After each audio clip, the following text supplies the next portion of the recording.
capitals, like Montefiore in my district. And you hear that is Congressman Espaillat from New York there weighing into what's happening. Let's bring in David Birdsell right now. He's a political analyst, provost at Kean University, New Jersey, and a longtime friend of Fox 5.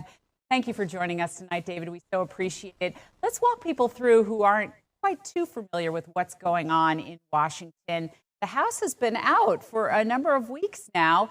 And we know the Senate finally, with some help from Democrats, was able to pass a resolution to fund the government. And so many people are eagerly waiting for the government to reopen. Talk to me about what the procedure is this evening as the House has finally been called back by Speaker Johnson. Walk us through what happens next. Well, we began when Democrats unanimously opposed the continuing resolution, which, because it's a funding bill, requires a 60-vote supermajority. That makes it veto-proof, filibuster-proof, and that's what they were trying to get beyond. 8 Democrats decided to go the other way, vote with the Republicans, so that the Senate has already passed this bill. That now has to go back to the House. That's where it is right now, and at least the House Speaker believes that it is likely that we'll see passage tonight. If it passes in the House, then it bumps up to the president's desk, and presumably he has signed it. He has indicated that he will.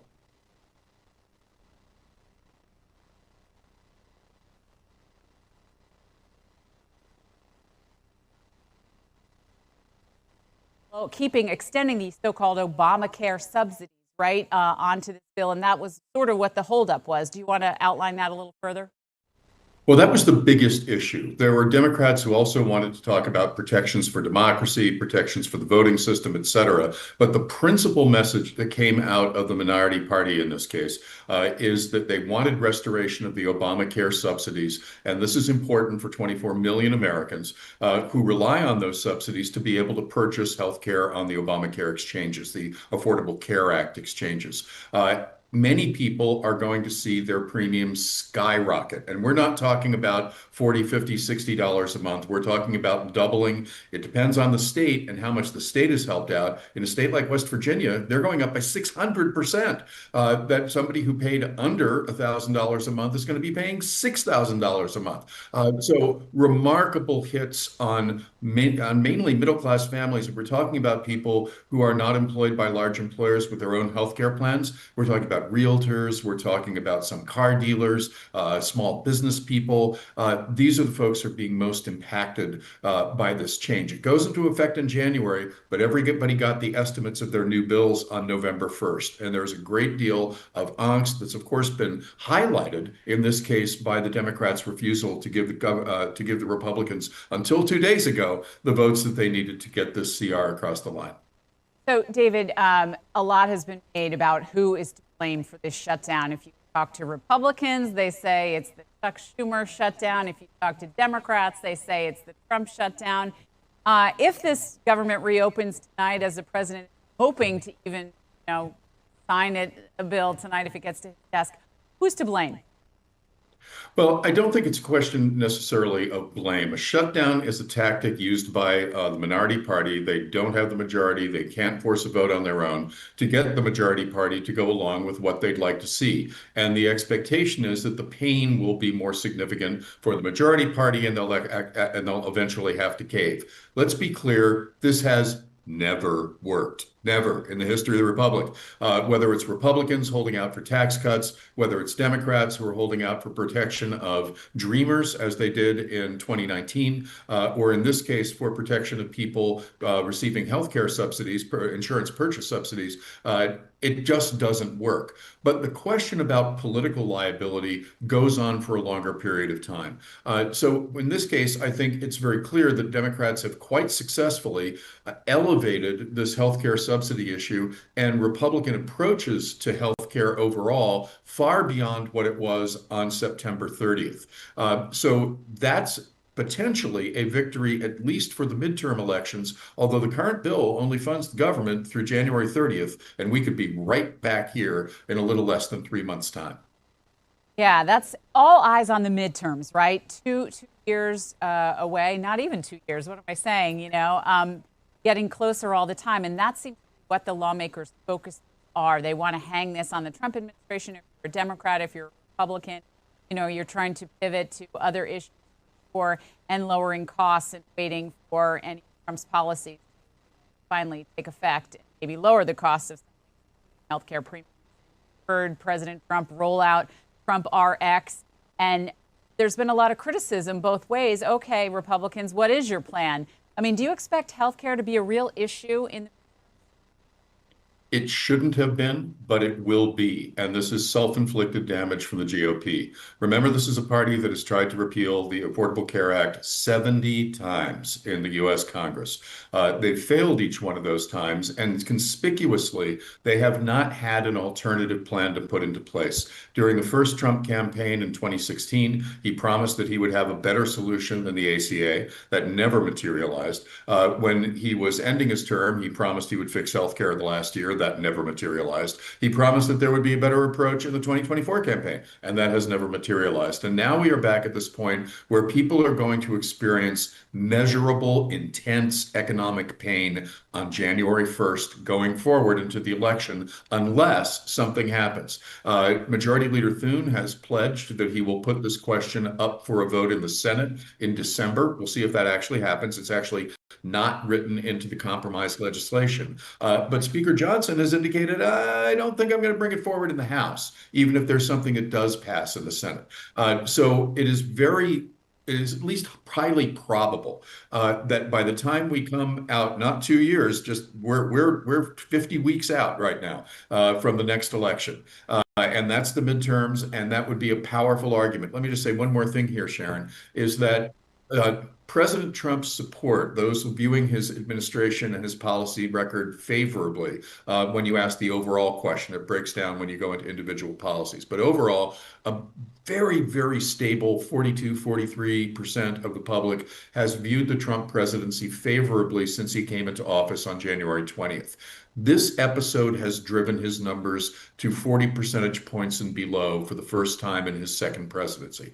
And I think that's significant. It's telling. It suggests how these issues are resonating. It's not all about the healthcare subsidies, but this is top of mind for at least 24 million voters who just got news that they were going to pay a lot more for healthcare next year. Yeah, really incredible. Is there anything that Democrats can do tonight, House Democrats, to block this and government shut down? Are there any tricks up Hakeem Jeffries' sleeve?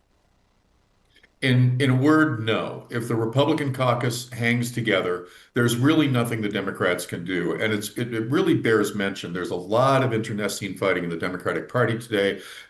Why did Chuck Schumer cave? Note, by the way, whatever you think of Chuck Schumer, he didn't. He argued to the 8 people who voted the other way that they shouldn't have done that, and gave a sort of anguished speech about that and the importance of health care coverage. But if you're in the minority in the Senate, and if you're in the minority in the House, and you don't have the White House, there's not a whole lot you can do. Incredible. One other thing before I let you go, David, and I appreciate this as we follow, lawmakers debating right now on the House floor whether or not to reopen the government that so many Americans are hoping they do tonight as quickly as possible. Mayor-elect here in New York City, Zoran Mamdani, has said publicly that he hopes to reach out to President Trump before he is sworn in January. What do you think the odds of that, considering the fact that the president referred to him multiple times as a communist, which he is not, is he a democratic socialist, and even threatened to cut off federal funding to New York City? Well, I think there is surely going to be some effort when the Mamdani administration is up and running to punish New York for having elected that kind of leader. But we'll see. Reports are that in private, the president has expressed some admiration for Mr. Mamdani's very obvious political skills. We'll see how they try to play off one another, because right now, Donald Trump is without question the #1 bogeyman in Democratic politics, and the Republicans would like to make Mr. Mamdani the #1 bogeyman in Republican politics, replacing Nancy Pelosi and others in that role. So lots to think about in that regard. But I do expect that there will be more aggressive actions toward the city. And remember, we've already lost funding, at least notionally.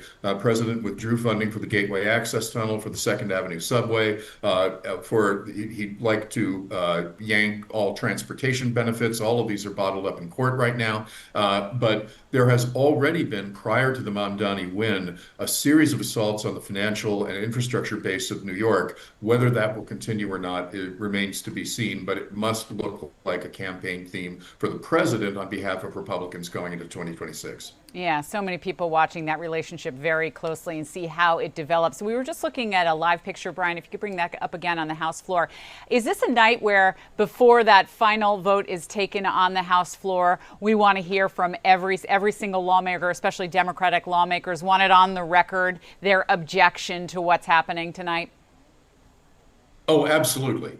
And that's one of the reasons that Senate Democrats, even the 8 who made the compromise with the GOP this week, why they put into that compromise. Again, it's not in the text of the record, but it's very much in the public record, with John Thune publicly claiming that he will put that vote up in December, because it would be political gold, even if horrifying from a policy point of view, for the Democrats to have the Republicans actively rejecting healthcare subsidies. And then those 24 million people are going to be very angry people. Let's be very clear that at least half of them are Republicans. This is not an issue in terms of its impact on people, has partisan bias at all. It just depends on whether you lack employer insurance and you have a better deal buying on the healthcare exchanges, which will now, for many people, become unaffordable and probably result in their retreat from healthcare overall. So yes, they absolutely want to have everybody on record. They want to take that stand, and they know at some level that there's no risk, because they can't win this vote anyway without Republican support. David, I know you got to get out of here in a minute, but I have one last question for you. We know President Trump tonight is having a private dinner with some of the wealthiest men, frankly, in the world. What about the optics of that, given the situation that's going on with the government shutdown? And I know he said that reporters will be allowed in, and when he does do that, we'll bring it to you live right here. So keep it right here. What do you make of that, of those optics? Will that work against him, or is he going to try to use this situation to pivot and possibly even, sign the government funding into law, reopen the government in front of the cameras? Who knows if he's actually going to do that, but I would say that overall the optics have become more and more problematic for the administration. And it really started with, on almost the same day that we saw the expiration of SNAP benefits, that you're tearing down the East Wing of the White House to build a nearly $1 billion formal gilt ballroom. It's just, and now meeting with the multi-billionaires and basically rubbing in everybody's face, sort of, this is the group that I associate with. Creating gilded spaces for them is more important than trying to deal with these other questions, which have immediate impacts on people's lives and indeed ability to stay alive in some cases, or at least achieve nutritional sufficiency. And I know you're going to be talking about that in the next segment, but it's extraordinarily important. It is stark. There we're talking about, we're going to flip the numbers. Instead of 24 million who are losing healthcare, or at least making it very much more less affordable for them, there are 42 million who are suffering from the rescission and SNAP benefits. And it bears mention here, I think, that even if the vote goes tonight the way it's expected to go, and even if the president were to sign it before midnight, that doesn't mean that everything opens up with bright lights and welcome signs on the doors tomorrow morning. It's going to take days, if not weeks, to get all the air traffic controllers back on the job. You have, and your next guest knows so much more about this than I do. That's right. But the logistics of food distribution operations have to grind back into action. You have to get federal employees, some of whom were quite literally sent home to distant places, back on the job. So this is not just flipping a light switch and the government works again. There will continue to be pain. Yep. David Birdsell, thank you so much for joining us. We always appreciate your insight here at Fox 5, and we will be watching, all eyes on Washington, D.C. tonight to see if that government can finally get reopened and we can restore these benefits and start paying our federal workers again, the essential ones. David, thank you so much. Thanks for having me, Sharon.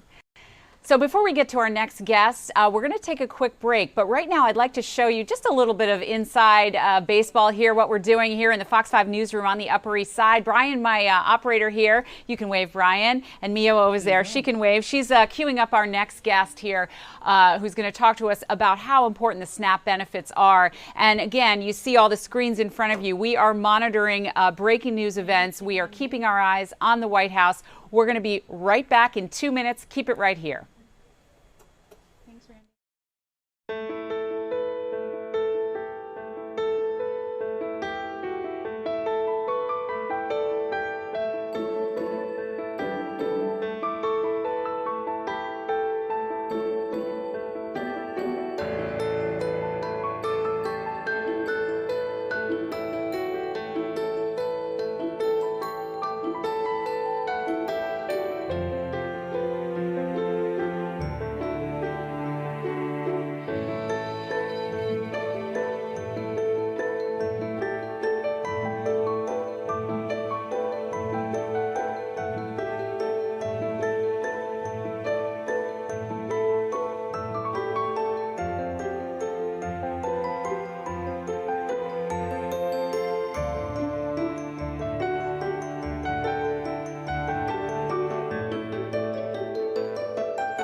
And welcome back to Newsroom Live. Here's a live picture of the U.S. Capitol tonight, where we hope lawmakers are working pretty hard to reopen the government. The House called back in tonight. Speaker Johnson, after weeks and weeks of not having the members there, called them back in to vote on the Senate bill to reopen the government. I'm Sharon Crowley. Thanks again for joining us. We have so much for you, so many live guests.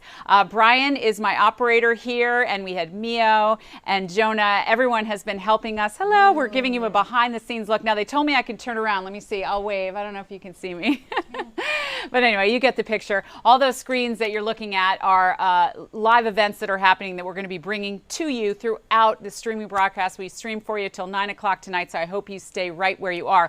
Speaking of that, Brian, why don't we take everyone to the Senate, to the House floor, and hear what some of the lawmakers have to say about hopefully reopening the government. Oh, They're advised to direct their comments to the chair and not to engage in personalities toward the president. The gentleman from Connecticut reserves. The gentleman from Oklahoma is recognized. Thank you, Mr. Speaker. Mr. Speaker, I yield 1 minute to my very good friend, distinguished gentleman from Texas and chairman of the House Budget Committee, Mr. Arrington. The gentleman is recognized. Mr. Speaker, the Democrats rejecting a clean CR, shutting the government down, creating all the havoc, the pain and suffering for our fellow Americans is so obviously disingenuous. They never vote against clean CRs. Never. For 4 years under Biden, you all didn't reject one clean CR. Chuck Schumer, in 44 years, never rejected a clean CR. So, Mr. Speaker, what's it about? They say policy. They put forward a proposal, Mr. Chairman. They said it's about health care for illegals. They repeal work requirements for able-bodied adults. That's a 80-20 issue in this country. They put forward a spending bill of $1.5 trillion. That's twice the discretionary budget. Mr. Chairman, they'd be spending more money than we've ever spent outside of COVID. That's their counter-proposal. It's not only disingenuous, it's unserious. So what's it about? It's about politics. It's about resisting and fighting and undermining Donald Trump. But here's the deal. They're not fighting and resisting Donald Trump. They're undermining the will of the American people that gave Trump the presidency. Yield the gentleman an additional 15 seconds. The gentleman is recognized. They undermined the will of the people who overwhelmingly elected President Trump and gave him the mandate of the America First agenda. So you're not resisting us. You're posturing and placating the radical left.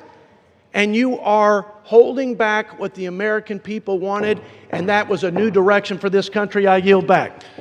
Members are reminded to please direct their comments only. All right, that's a live look. That was the Republican point of view here. Now, when they do these, if you're not familiar with the making of the sausage, if you will, in Washington, everybody before a vote is taken likes to get their opinion out there. So we'll dip back in and hear what Democrats are saying in a few minutes. But first, I want to bring in our guest. She knows all about the impact of this government shutdown, more than 40 days, because we have with us now Randy Shubin-Dresner. She's president and CEO of Island Harvest Food Bank on Long Island. First of all, Randy, thank you so much for joining me this evening. I so appreciate it. I appreciate you having us on and really talking about this issue. It's important. It sure is. Now, and the SCOTUS, the Supreme Court, held up Trump's commitment to only partially fund those SNAP benefits during all of these weeks. Let's first educate people about what is the need here on Long Island and in the New York City area. How many people are on SNAP benefits, and how much of a crisis is this right where we live? So in the country, there are 42 million Americans who depend on SNAP benefits. In New York State, there's some 2.8 million people who are receiving SNAP benefits. And on Long Island, where we serve, 184,000 people are dependent on SNAP benefits. So it is a lot of people. It represents households of families with children. It could be veterans. It could be people who are older, people with disabilities, but people who are dependent on these dollars so that they could buy good, healthy, nutritious food in the supermarket and in retail. Yeah, it's really something. And to see federal workers who had salary, benefits, steady paychecks coming in, they weren't fired, to see them furloughed or, not going to work and not getting paid. Maybe they're still going to work and in food bank lines is really something so disheartening. It's really, really upsetting. So we have people who are on line for food who are federal employees who were contributors to the food bank. They're upset about it. We did a distribution last week. We had 150 federal employees and their families come for food. Many of them were crying because they had never imagined that they'd be in a line for food through all of this. And we had somebody come in today looking for food at our food bank who's a federal employee. She took the job because she thought it was stability for her and her family. And now she finds herself without a paycheck for a month. Her bills are still there, so she has to pay for her rent. She has to pay for all of her electric and other bills, but she doesn't have the funds to do that. And she was considering taking a part-time job, but she's forbidden to do that because of some of the regulations with the federal government that they can't take another job without permission, and she can't find anybody to give her permission to get a second job. Yeah, it's really incredible. Something people might not understand is if they do say pass end the government shutdown tonight by midnight or sometime after, but near, it's going to take a while, right, for these SNAP benefits to kick in back to 100%. I know we've already heard from the transportation secretary that there'll be delays at the airport, maybe right through Thanksgiving, no matter when this shutdown ends, if it ends tonight, for example, or tomorrow. Talk to us about the food assistance program and when will people see their full benefits restored? We're talking about government, and it's a process. So it's not as if the government would just flip a switch and all of the funds would start to come through the SNAP benefit cards that people have across this country. So it's going to take some time. First of all, there are furloughed employees that have to get back to work. And there are lots of SNAP applications that are backed up and backlogged. There are lots of issues. There are always concerns with SNAP benefits. And it's going to take some time before everybody gets back to where they were before. And by the way, in every kind of crisis, we know this happens all the time. It takes people time to get back themselves, get their feet on the ground.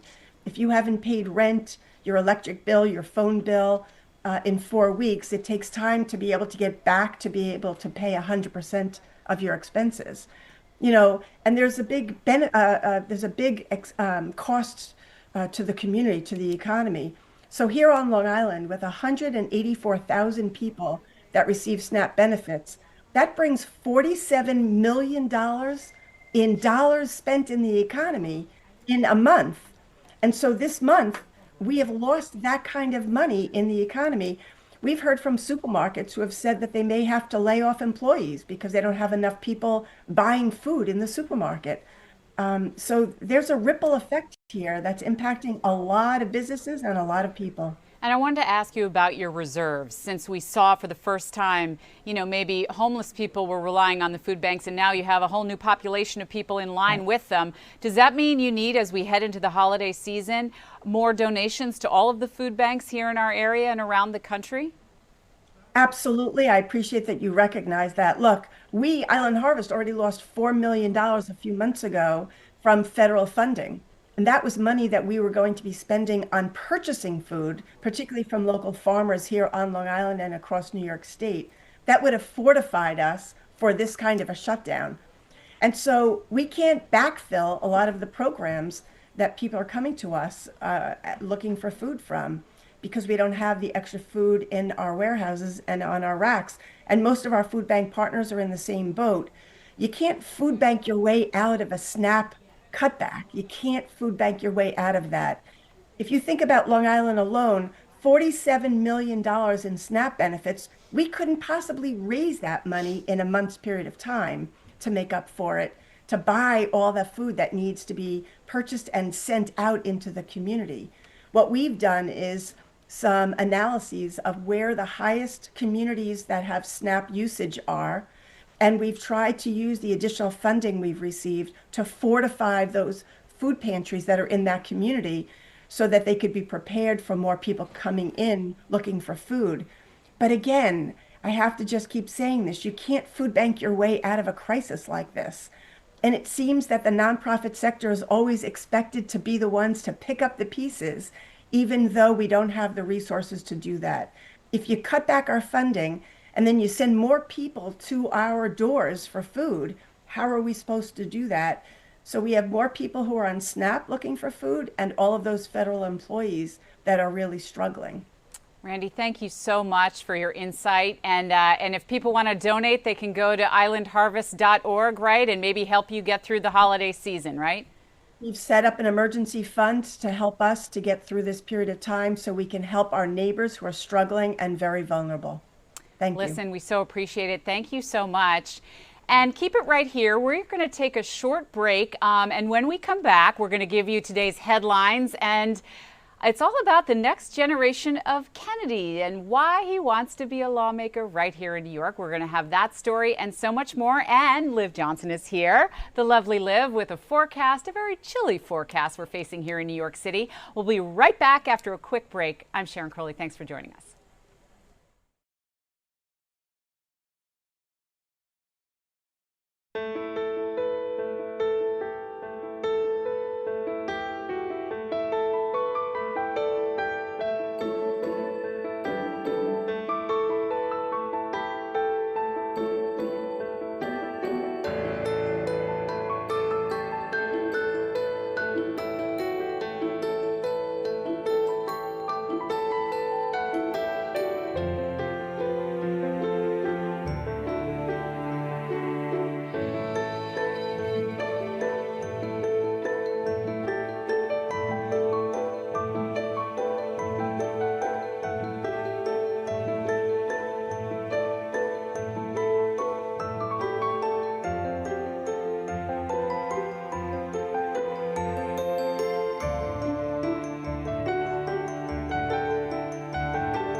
we have a new guest now, Liv.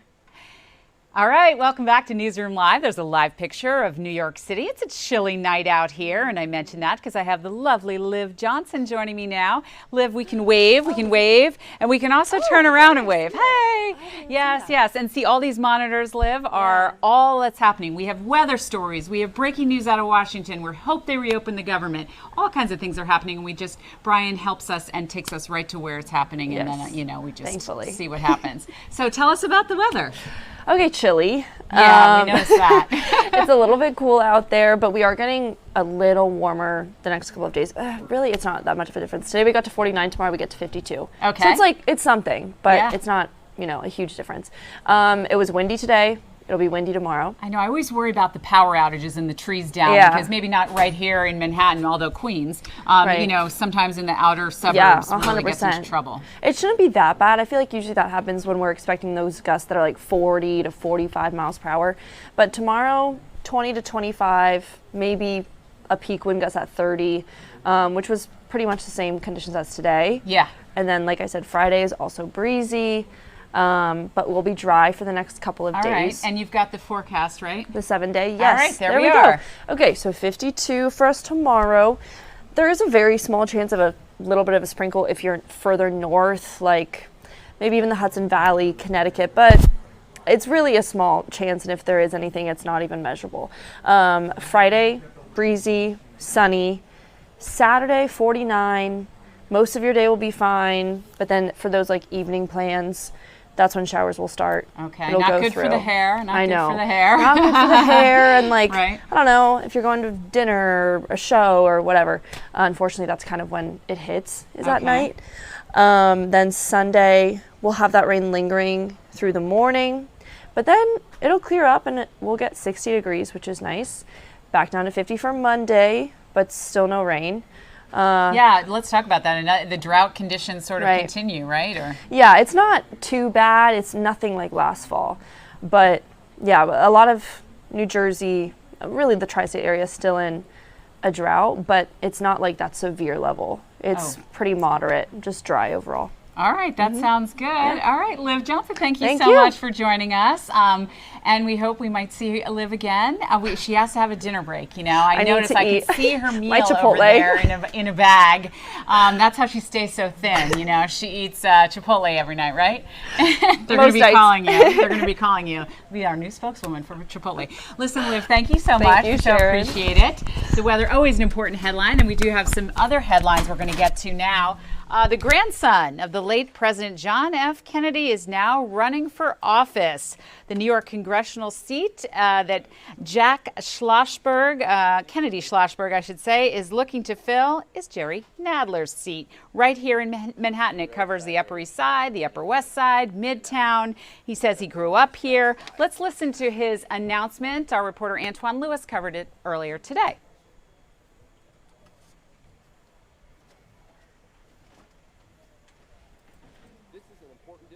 Unusual district. It's a very compact kind of part of uptown. Oh, Brian's trying to find his announcement. Let's try the. No. The AFK Library Foundation, who does so much for this institution. All right, that's not his announcement. Thanks to. All right, we're going to go back. Don't worry, we'll find it. That's how it is sometimes. But there is something that he's known for, very provocative social media videos. Brian's adjusting me here as we speak, because when we have live guests come in and out, those things happen. Brian, let's show the social media thing with the wig on it. Dear President Putin, every child shares the same quiet dreams in their heart. Whether born randomly into nation's rustic countryside or magnificent city center. They dream of love, possibility, and safety from danger. As parents, our duty is to nurture next generation hope. As leader, the responsibilities to sustain our children extend beyond the comfort of a few. Undeniably, we must strive to paint dignity-filled world for all, so that every soul may wake to peace, so the future itself is perfectly guarded. At the First Lady.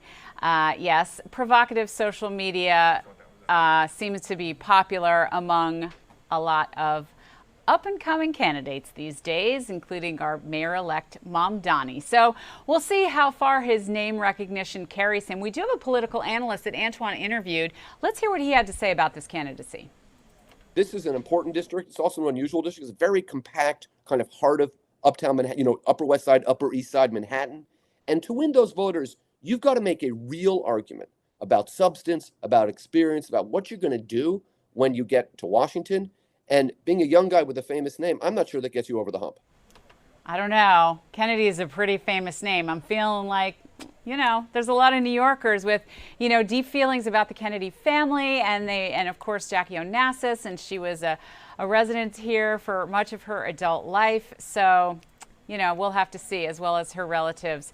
So we'll see about that. Lots of other news we're following for you. But right now, I just want to take you back live. And I'm also watching the White House for President Trump is supposed to allow the press into his dinner at 7:30, a private dinner with some people, very wealthy people, business leaders. Let's hear some sound from the floor. You're going to hear about it a lot because people are feeling it every single day. People can't make rent. They can't afford their prescriptions. They can't afford to take their kid to a doctor. They can't find childcare, and when they find it, they can't afford that either. Grocery and utility bills are spiking. This is the crisis of our time, and it's about to get exponentially worse because the GOP's craven allegiance to billionaires over working people. The cost of living crisis is not fake news. It's not a perception issue. It is daily life for the people that we all represent. So let's do something about it. Let's reject this budget. Let's stop the healthcare cuts. Let's stop the premium hikes. Let's stop the hospital closures. And let's stop the billionaire giveaways. I yield back. The gentlewoman yields. The gentlewoman from Connecticut reserves. The gentleman from Oklahoma is recognized. Thank you, Mr. Speaker. I reserve. The gentleman reserves. The gentlewoman from Connecticut is recognized. Mr. Speaker, this bill fails to prevent health care costs from skyrocketing. It fails to address the crisis of affordability.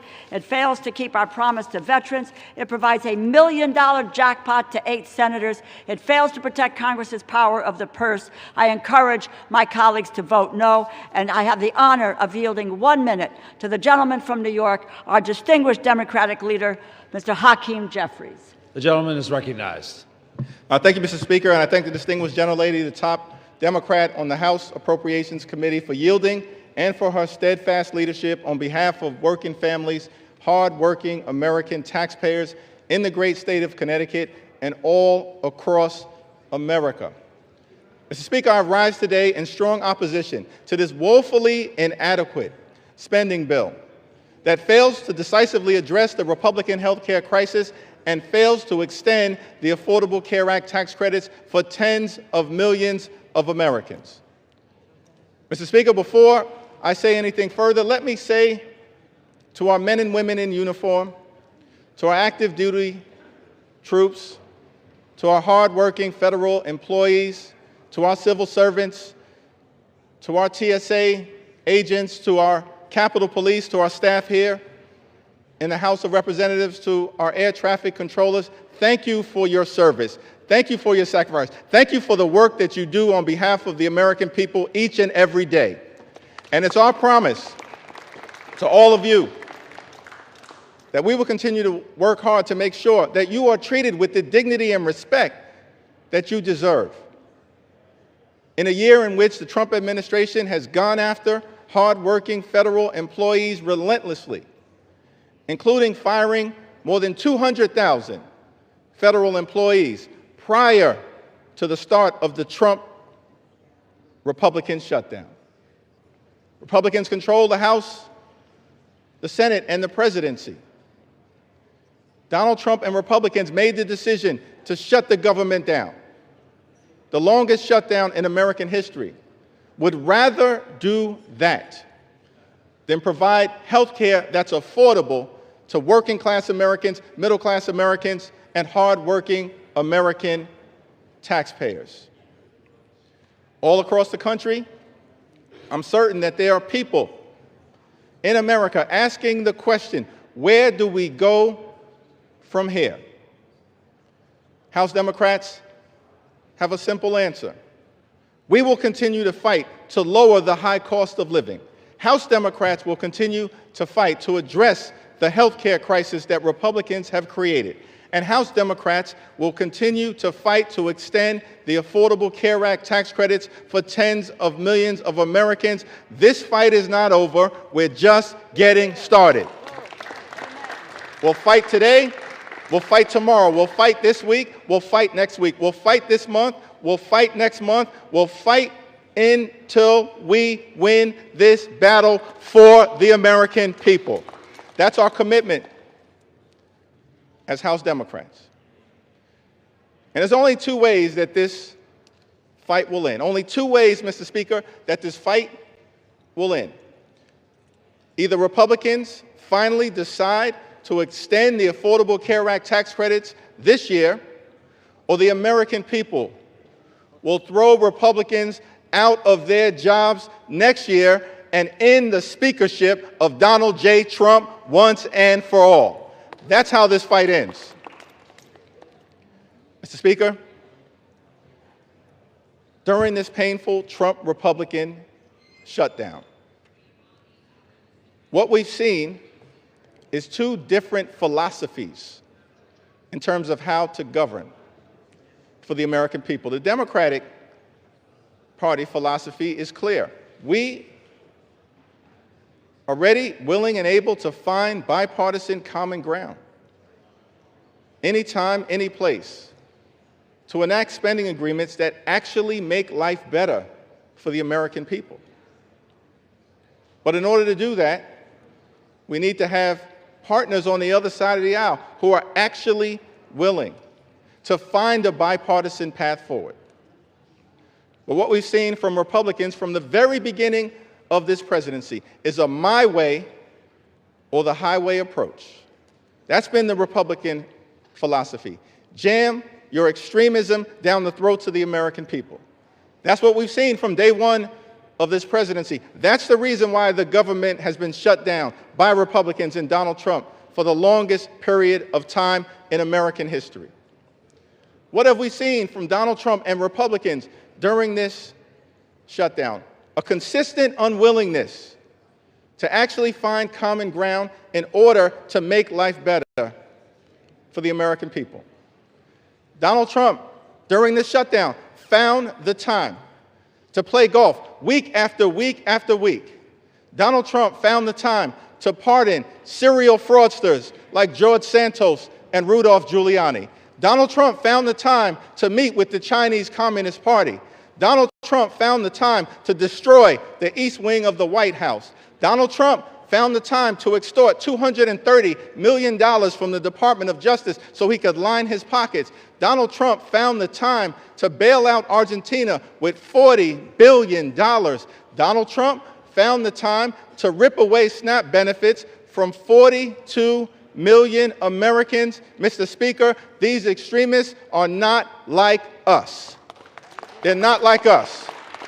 They have zero interest in fighting hard to make life better for the American people. Their philosophy, my way or the highway, our response, get lost. We're going to continue to fight hard on behalf of the American people. In the midst of a health care crisis and a cost of living crisis that is very real, despite what Donald Trump, the leader of the Republican Party, has to say, he claims there is no affordability crisis. Hakeem Jeffries on the floor there talking tonight as lawmakers attempt to reopen the government after 40 days. We'll take you back live to that debate in just a few minutes. I'm Sharon Crowley reporting to you from the Fox 5 newsroom here on the Upper East Side of New York as we get ready for our 10 o'clock newscast. Keep it right here. We have so much more to come. More analysis, more interviews, and more breaking news all over the country and right here in New York City. Keep it right here. We'll be back in 2 minutes.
And welcome back to Newsroom Live. You're looking at a live picture of the White House. We're keeping our eyes on that this evening because President Trump is meeting with business leaders, some of the wealthiest in the world tonight for a dinner.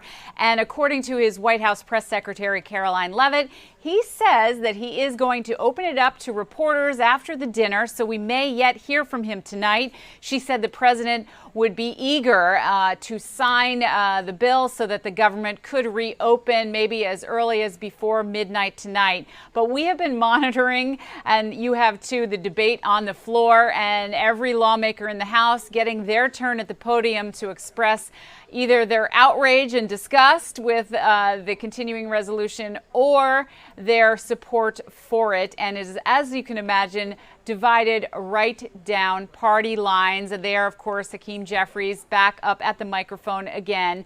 And we will monitor this for you and let you know how things go. And our reporter Linda Schmidt is also covering this for the Fox 5 News. She's going to be joining us in the 8 o'clock hour. And we also have political analyst from Rider University, Micah Rasmussen. He's going to be talking to us about it. And we're also going to talk more about how this has impacted the airports and those who are receiving SNAP benefits. But first, let me get back to some of the headlines we talked to you about. I told you we gave you an inside look here as to working in the newsroom. And Jonah's back with us, and Brian, we'll show him one more shot on all those screens. And then, Jonah, you can wave over there for you. Everybody likes to move around a little. We are trying to give you the very latest information and how it comes across our screen. And that's why you see all those screens up there, because we're monitoring things around the country and around New York City. Our assignment desk is working hard as well, and we're continuously getting updates. But a big headline today out of New York City, also somewhat politically related, a very famous name from a very famous family, the Kennedy family, that next generation of Kennedys, I guess, wants to run for public office. There's been no shortage of them. And here in New York, the grandson of the late President John F. Kennedy is now running for office. New York's congressional seat that he wants is he wants to fill Jerry Nadler's seat, and that covers the Upper East Side and the Upper West Side and parts of Midtown, right up to the Harlem line there. Jack Schlossberg, he is the nephew of the late president, and there he is with his mom there, Caroline. So let's hear his announcement if we have it now, Brian. The chairman of the JFK Library Foundation, who does so much for... My name is Jack Schlossberg, and I'm running for Congress to represent my home, New York's 12th Congressional District, where I was born and raised, where I took the bus to school every single day, from one side of the district to the other.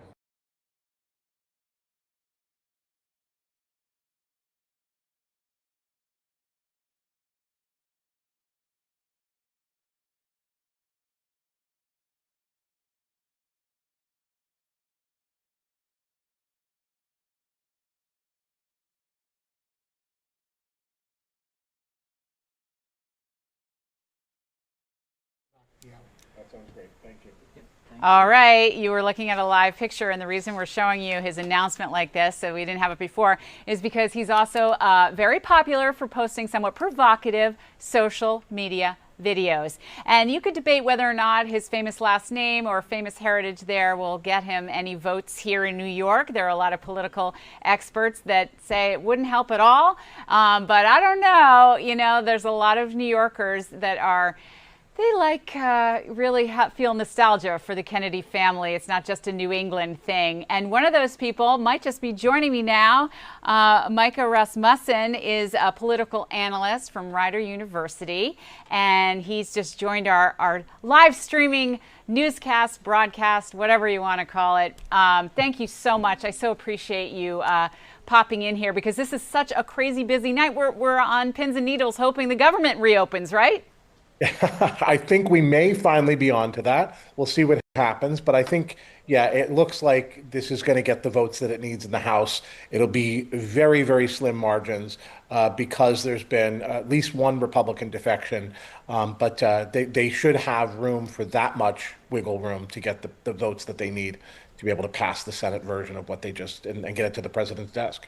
We were just listening to Hakeem Jeffries, who objects furiously about this. Remind our viewers and those joining us this evening, What was the sticking point that kept the government shut down for more than 40 days? So the Affordable Care Act, or Obamacare, or whatever you want to call it, it's got actually a different name in every state where there's a marketplace where you buy your own insurance policy through the ACA marketplace. Those policies are expensive, and so they have had subsidies, tax treatment that helps to defray the cost of those policies. Without those subsidies, you are talking about doubling or tripling people's monthly premiums, and all of a sudden it's getting very, very unaffordable very quickly. People are being quoted sticker shock prices, and so as these subsidies are now expiring, so the Democrats have said, hey, we need to extend these premiums at least by a year so that we can get people the treatment and the cost that they are used to paying. If you want to fix it and replace it after that, that's okay. But that's going to be the price of us voting to reopen the government and fund the government, is getting those subsidies back in place. That didn't end up happening. I think to some extent, maybe the Democrats overpromised here, or led people to believe, and their supporters to believe, that they would be in a better position to get that done. They never really held the power or the cards to do that. They're in the minority in the House, minority in the Senate. They don't have the White House. And so the best that they could hope to do is bring awareness to the issue, which they have. And now we're going to see what happens with the Affordable Care Act after this. Great. But the first half of it was getting the government reopened, which now it looks like we're on the verge of doing. Let's hope. I'm going to stop you right there. Don't go anywhere. Let's go back live to the House floor because I see House Speaker Johnson is speaking now. Let's hear what he had to say, or what he is saying, I should say. It was wrong and it was cruel. In mere moments, I want you to watch the board. They're going to do it again. I'm going to guess for you that most of our Democrat colleagues are going to vote again to close the government, again to take food out of the mouths of families that need it, again to deny pay to federal employees, again to stall flights and cancel airlines and do all the rest that they've done. But we are not going to let them succeed in that gambit. And that's right. While the Democrats keep voting to shut their government down, Republicans are going to vote to open it back up. And with that, we're going to get the American government running again and working for the people as they deserve. I'm going to close with this. You know, as Speaker, you have the ability to talk as long as you want, but I'm not going to do that tonight. We're not going to waste any more time of the people.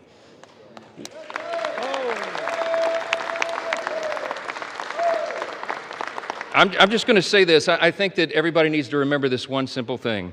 From the very beginning of this whole ordeal, on the Republican side, we operated in good faith. We offered a clean, nonpartisan CR. We were honest and transparent with the American people from the very beginning, and every single day of the shutdown, we went out and looked right into the camera with a press conference and told the American people the simple truth. We have done for the people what has been right and just and truthful. And in the end, that is what God honors always. Don't forget it.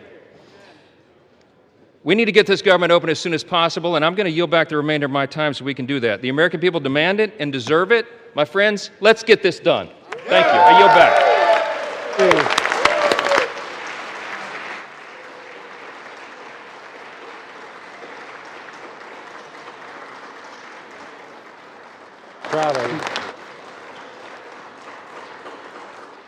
The gentleman yields. The gentleman from Oklahoma has 3 minutes remaining and is recognized. I yield back the balance. All right. That was House Speaker Johnson finally calling lawmakers back in after weeks of not being there to hopefully tonight reopen the government, vote to reopen the government. I'm going to bring back in Micah Rasmussen with Ryder. Thank you so much, political analyst. So I know you couldn't hear what Johnson was saying, but it's what you'd expect. He really wants this bill to pass, and he still thinks that it's going to be pretty close, is what you were saying before. So take us through what's happening right now. Will this happen, do you think, in the next few hours? I do. I think in the House they will get their vote. Usually the Speaker is one of the last to speak, if not the last, before the vote takes place. And so I would expect that to be, now we're going to open the boards, we're going to get that final vote, we're done with the procedural votes that all have to take place. And so now we're going to have the House pass the version that the Senate has already passed. Then it goes to the President's desk, And that can happen tonight, and then he signs it, and then we get a government that's reopened. Not for long. This is a temporary extension of the continuing resolution. It's not a full year budget the way that we would like to see, but we get the crisis averted for now. Who knows if we're back in this situation again? Hopefully not. But we'll see what happens. And then, of course, the crisis turns back to the healthcare and turns back to the Affordable Care Act. But for right now, the crisis involving getting the government back open again appears to be on the verge of resolution. And, again, what it really started with was 8 Democrats in the Senate decided that it was finally going to be time for them to relent. There had been a filibuster against the continuing resolution. It can't move forward in the Senate unless 60 senators vote to end the filibuster. It's a vote of cloture. They weren't doing that for 6 weeks, so things were held up there on that side. Finally, enough Democrats said it's time to end the filibuster and to move to a vote, which is what they allowed to have happen after 6 weeks. And it does appear that they are taking a motion to concur on the Senate floor amendment, on the Senate amendment, House Resolution 5371. So it says they've got about another 10 minutes of voting there. So it looks like they've started something, right? Yes, absolutely. And hopefully it doesn't take as long to vote as it did on Sunday night in the Senate, where they had to get John Cornyn back from Texas. He had to fly back and get into D.C. and get to Capitol Hill before he could cast that final decisive vote. It doesn't look like that's what's going to happen here. Yeah. Again, it is a close vote. You said that. It could be, we saw with some of the earlier votes tonight, the procedural votes were like 216 to 213. It could be that close, but it looks like they have the votes to pass it. On the Republican side, the Democrats are not going to cooperate, I don't think, on this vote this time. Got it. So I wanted to ask you, who's going to be blamed for this, Democrats or Republicans, for this 40-plus days government shutdown that impacted airline workers, essential workers, flight delays, SNAP recipients? Who's getting the blame here? How will voters, and will they take it out in the midterms? In the polling so far, President Trump, the buck stops here, right? The famous saying on President Truman's desk, it all rolls up to the president. And he has said in the past that he thinks that government shutdowns fall on the president. And Alex, if it crosses the wires that it passes, let me know. So they appear to be voting now, but I, don't know if this is. Sorry, we got an interruption there. We were just checking, Micah, on the vote here to see. Yeah, it's all. Our producer's just screaming at me that President Trump says he will sign it tonight if it gets on his desk. And how he's not going to waste any time. He's not going to wait for a ceremony. He's just going to get it done, get the government reopened as quickly as possible. Let's talk about. He may do that, but there are repercussions. We even heard from the transportation secretary. I mean, this. Reopening it could take weeks to get back on track, right? Absolutely. This is not something you can just snap your fingers and everything is back to normal. You're right. I mean, we have backups at airports. We have flights that have been canceled. We have schedules that will have to be changed back. We have a lot of air traffic controllers that have been exhausted, which is why we had to start canceling those flights because they've been working so many more hours. So this is going to take a lot to unwind and get back to normal. It's not something where we just say, okay, the funding's there, everybody come back. That will happen, but it's definitely something that is going to require a lot of sorting out. SNAP recipients aren't going to get their payments overnight. Those all have to be processed, right? Things are going to get done as quickly as we can get them done, but they are functioning. Basically, these are still human functions and they take time to do. Yeah, and we've seen that in so many areas of the government when these big changes happen.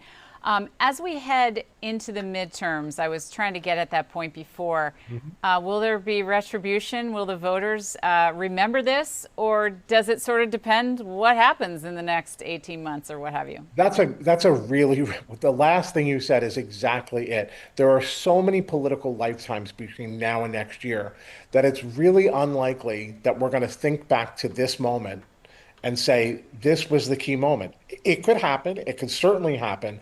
But it seems like if we move on from here, if the government is open, if the government has been functioning now for the next 12 months, we're not necessarily going to be thinking about this moment in time. It doesn't mean we're going to forget it. It just means that it will sort of be ancient history.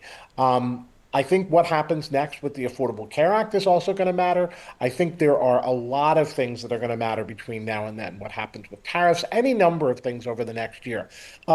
History tells us that this is not necessarily going to be foremost in people's minds come election day. I think the general feeling is this going to improve Trump's standing to get the government reopened, or is it going to hurt his standing? I don't think it can hurt his standing at all. I think if it's seen that he resolved things or that things are now resolved, I don't know how much credit he gets for that, but it certainly can't hurt. He's down in the dumps now, so any improvement is probably going to be helpful at this point, but it won't be a lot. It'll be a minor shift. What about the $2,000 payment we're all supposed to get? Do you think that will boost? That can help. That could help. Yeah, absolutely. I think most people would be pretty positive about that. You'll get a lot of argument in the economy about from economists about what that means. We heard the last time when people got a check, oh my gosh, this is going to spur inflation because it's going to put much more money on the street. It would also mean potentially the end of the tariffs. It would signal that the money may have to be returned in some way. And so we're just not sure what that is all going to mean, but certainly putting money in people's hands is never a bad thing. And the stock market has done pretty well through all of this roller coaster, the highs and lows. And as we've been saying, that as we speak right now at the White House, President Trump is meeting with very wealthy, very successful business leaders as this government shutdown appears close to an end. And then he is vowing to sign it immediately. What are the optics of that, do you think? Or will it be able to be spinning like the business leaders are behind this and behind the Republicans as we move forward? You know, one of the things that's starting to happen is that we heard so much in this past election about affordability and about how people are falling behind. I do think that there is a growing consensus that what's good for the wealthiest in our country and what is a strong economy for them may not be the thing that makes for a strongest economy for everybody else and may leave other people behind. And so I think there's a recognition. The numbers can say one thing, and that doesn't necessarily mean what everybody in the country is feeling. And so we'll just have to see whether or not we're at a point in the economic cycle 12 months from now that people are feeling good and better, or people are feeling that same insecurity about prices and inflation that they're feeling today.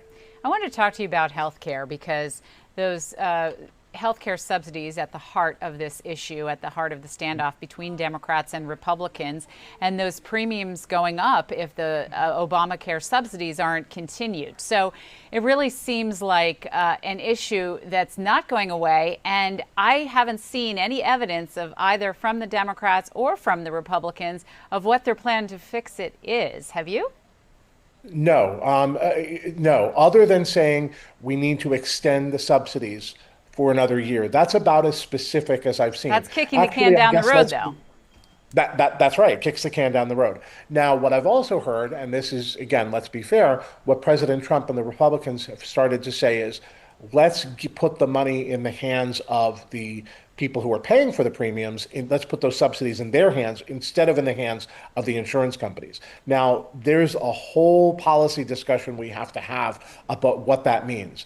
The effort here, the idea is not to make the insurance companies wealthy, although that may very well be what's happening, or to pad their profits, but it would be a massive disruption to the market to all of a sudden say, this money that is going to pay for these policies is not coming to you, and so we really have to sort out the implications of that. We have to see what that means. I think people need continuity in their insurance, in their health insurance. People need to not get stuck with massive bills because of unintended trips, unforeseen trips to the hospital.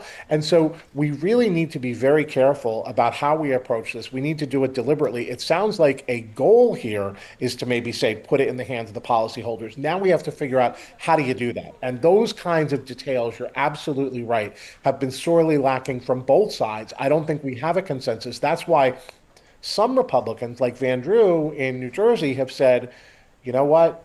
It's not that we necessarily love the Democratic idea. He's a former Democrat. He flipped to the Republicans. But for now, the right answer, until we have the right answer, is to continue the subsidies so that people are not disrupted and their health care is not disrupted. Yeah, definitely. First, the food going without food and the airline workers going without pay. Let's take a live look at the floor again as we get down the final minutes here, what appears to be the vote. We have 4 minutes left, at least, of this vote. I want to say my producer, Catherine, just brought this to me from the newsroom. The FAA says that flight cuts are going to stay at 6%. Because more air traffic controllers are coming to work. But that means delays will continue, and we're bumping right up against Thanksgiving. I know we sort of talked about this a little, but this really, there's a ripple effect of what's going on. Anytime something like this happens, and the longer the shutdown, the longer it takes to get back on track, right?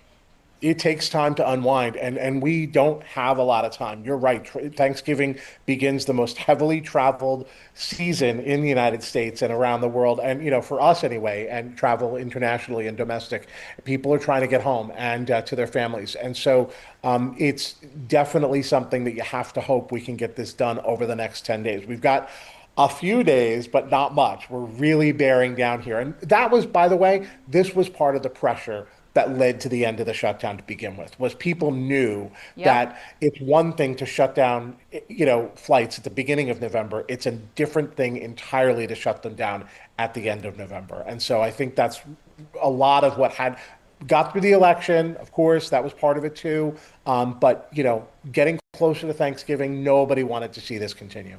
Yeah, and there could be a lot of voters' political retribution for something like that happening if you can't get to see your family on a holiday and, you know, another month or so goes by without paychecks.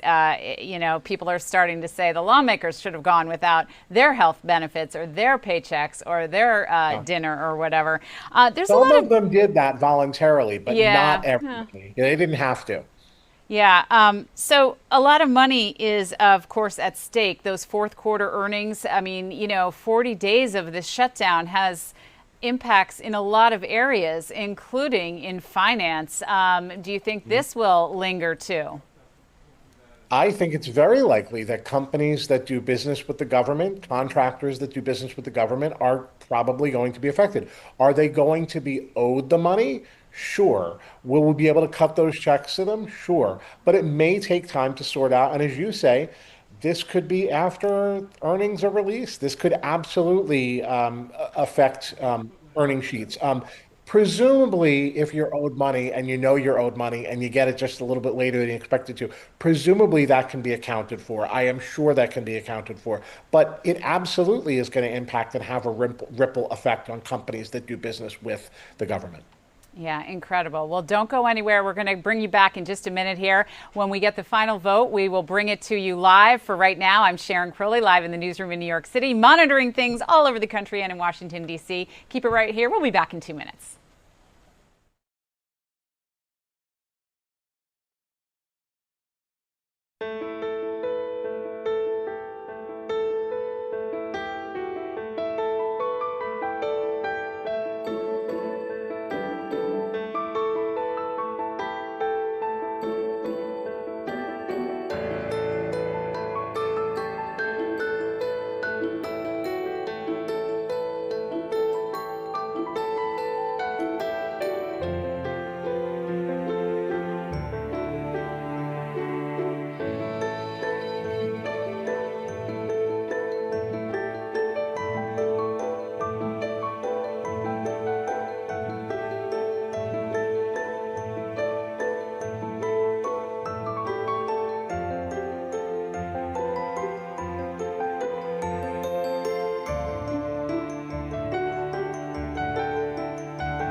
Mike. And welcome back. You're looking at a live picture of the House floor in Washington, D.C. on a very exciting night. They just voted to reopen the government. We're waiting on the final count. After hours of debate, we heard from the House Speaker, we heard from Hakeem Jeffries, the Minority Leader, and lots and lots of lawmakers. Democrats pretty much objecting, as you might imagine, to funding the government because they are really wanted health care subsidies to be addressed in this bill, and Republicans refusing to do that, wanted to just continue funding the government and then deal with health care subsidies later, so-called fixing the Affordable Care Act or Obamacare.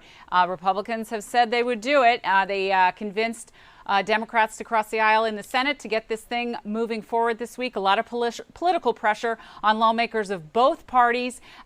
We have our newsroom is working on this story. Linda Schmidt is reporting on it for our 10 o'clock news on Fox 5. Catherine, our producer, and Alex, our executive producer, Alexander, I should say, are working hard, and they're going to come running over here when we finally have the government reopened. And I guess it won't be officially reopened until President Trump signs it, but he has said that if House Speaker Johnson brings him that bill, that he will certainly sign it. So we are just waiting to get the final numbers here and tell you what's happening. I'm going to bring Micah back in, our political analyst who's been following these developments with me tonight, and I so appreciate it. Boy, you know, I think for, I call it civilians, people who are not politicians, who are not involved in the ins and outs, they are probably watching this and just shaking their heads thinking, what is all this posturing? Get the government open. Let's get going. People are waiting for their paychecks and for their food subsidies. I think you're right. And it's the posturing that is frustrating to people. There will be lots of talk. I always say to my students at the Thanksgiving table, why can't they get anything done, right? To some extent, we do have to remember that the system is designed for give and take. The system is designed for respectful differences. But when it's posturing, when it's party positions, when it's not putting the country first, that's what people don't have a lot of patience for. And I think they're right. There have been a few Democrats and maybe a few Republicans who have voted across their parties. I saw that, and I don't have the final counts here, but Adam Gray, a Democrat from California, voted for the continuing resolution. So did Jared Golden. He's the congressman from Northern Maine who's just announced that he's retiring. He voted for the continuing resolution. On the other side, I can't think of the guy's name, but there's a Republican congressman who said he was voting against the continuing resolution. Why? Because there was a special provision put in the Senate to let a number of Republican senators actually sue the federal government because their phone records were reviewed after January 6th. Right. And it would allow them to sue for like $500,000 each. So there are some cross members who are voting across their party lines, but for the most part, this is a party line vote. Yeah, you can see that in the numbers that we're seeing, the initial numbers that we're seeing come in right now. But it does look like it will be headed to the White House tonight for President Trump to sign. And of course, we'll be bringing you that as well. Very interesting evening. We so appreciate it. And keep it right here with us. We're going to let you go, Micah, but I'm going to bring in another guest to join us on this historic night, which maybe a lot of people think should have happened more than 40 days ago, right? I have someone who knows all about how important SNAP benefits are and what it means. Diana Ramos with the Urban Justice. Thank you so much for joining us this evening, Diana. I understand that this really is personal for you. You don't just work to help feed needy people, but this government shutdown, you're a person who knows firsthand how important those SNAP benefits are, right? Most definitely. I use my SNAP benefits, obviously, to keep my health. I'm a type 2 diabetic, so it's important that I keep my nutrition going so that I don't get sick and end up in hospital or worsen my condition. So it's very, very important to me. And of course, seeing my neighbors who also, a lot of them depend on SNAP, and seeing their children with full bellies when they go to school so they can learn more effectively. So how has it been for the need in our area, for the need in our area? How has it been for so many people who are suffering? Oh, hold on one second here. Linda Schmitz. Yes. Okay. I have a big note here that I was like, ask the producer. All right. So, Linda, I'm gonna get reaction right now from our live guest. This is Linda Schmitz. She's miking up right now. While she mics up, I'm gonna bring Diana back in. I see a big smile on your face. We've been talking all night about how, and really all these weeks, how important these SNAP benefits are. I want to ask you, Diana, how are you feeling right now that it looks like finally it's passed and the government's going to be reopened? You know, having the SNAP benefits fully funded, especially, you know, coming into the holiday season, you know, and so many are up in arms, you know, everything's so up in the air with finances and things. It's really good to hear the government is, you know, obviously opening up, and that SNAP will be fully funded for, you know, for December, because that's a awful lot of our heads. That's a release for sure. Awesome.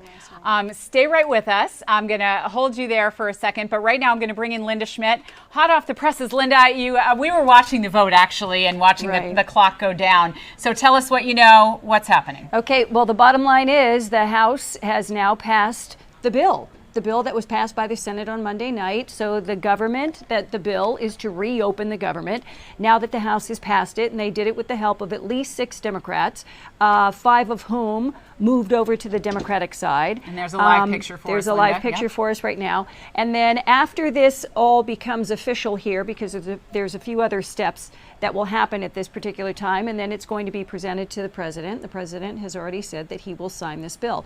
It does not include, there's been a lot of debate going on here on the House floor all night long about trying to get the Republicans to include the extension of the Obamacare tax subsidies, because they expire at the January 1st. And at that point, there's about 22 million Americans, low and middle income Americans, who have Obama health care, whose premiums, some of them will double, some will triple, some will quadruple. Yeah. But Senate Majority Leader John Thune has already said that he is promising to bring this issue up for a vote on the Senate floor for the Democrats by mid-December. So at that point, they're hoping to be able to vote on that, and maybe between now and then, the Democrats and the Republicans will be able to work out some type of a deal so that they include the extensions. And what they would like to do is extend them for another 3 years to protect the low and middle income people who have that health care. Right, and they're sort of kicking that. There's been a lot of talk, both Republicans and Democrats sort of kicking the can down the road. But what we haven't heard from either party is how would they improve it, fix it, and I guess that's a more complicated discussion. But both parties really haven't offered too much about how they would change it. There's been promises we want to, but how? Well, you know, it's interesting. The Republicans have criticized Obamacare from day one, but there haven't been any suggestions as to how to fix it. You know, to your point. If you don't like something, then, hey, how about this? Then let's do this. And let's create a list of what we can do and what we don't want to do. But that never happens. It's just, it's either good or it's bad. But there are no suggestions as to how to improve it. Yeah, I know. Incredible. Well, it's an historic night, really, because this is the longest government shutdown, Linda, in history. 43 days. Yes. 43 days. And we just heard tonight from the FAA that even if President Trump, and we're waiting on that at the White House, signs this as he said he would, there's still going to be flight delays, 6% flight delays. And then we're gonna bring in Diana again. We're going to have problems, Diana, getting SNAP beneficiaries to get their full benefits, right? Because just because the government reopens, it could take some time. Diana, you want to join us one more time again, if Brian can bring you in? Yes, most definitely. This is the truth. You know, I mean, obviously, New York State, you know, we got our full benefits, so that's great for us. But there's states across the country who, you know, didn't offer, partial during the shutdown or any of that, and who haven't. And some of their infrastructures, depending on their infrastructures, is whether or not they will get it within the next few days, or it could take, weeks, depending on each infrastructure and how they do their procedures for doling out benefits in each state. So there's still people who will be insecure. Whether it's for in the next few days or till the end of November. It all depends on each state. But thankfully, we were fully funded. I did get mine a few days late. I usually get paid like around the 4th or the 5th, and I didn't get mine till Monday. Yeah, yeah, and thankfully you're a New York resident. We did hear Governor Kathy Hochul say that she was going to do that when they didn't act. And Linda's looking up at the board here. It looks like the House of Representatives has adjourned. So it looks like that bill will be making its way to President Trump's desk. It's headed over to the White House, and it's on the White House schedule for him to sign it at 9:45. So that's in about 18 minutes. The president's supposed to be signing that. So you're going to see that on the 10 o'clock news tonight on Channel 5 as well as right here on your Fox Local app. That's great. And on the Fox 5 NY YouTube channel. I'm going to get Linda, she ran over from her desk, which is just right around the corner here, and I so appreciate it. I'm going to let her get back to work here. Linda, you're going to want to say goodbye to our wave cam You know, here. I love this camera here. It is so cool. I love it. And all our Very screens nice. there that Brian has been so kind. He's been jumping us around all over the country. So, All right. Kate, we're going to take a quick break. When we come back, we have so much more jam-packed show for you. We're going to hear from Lou Albanese and sports and gambling. And Diane, I want to thank you before I let you go.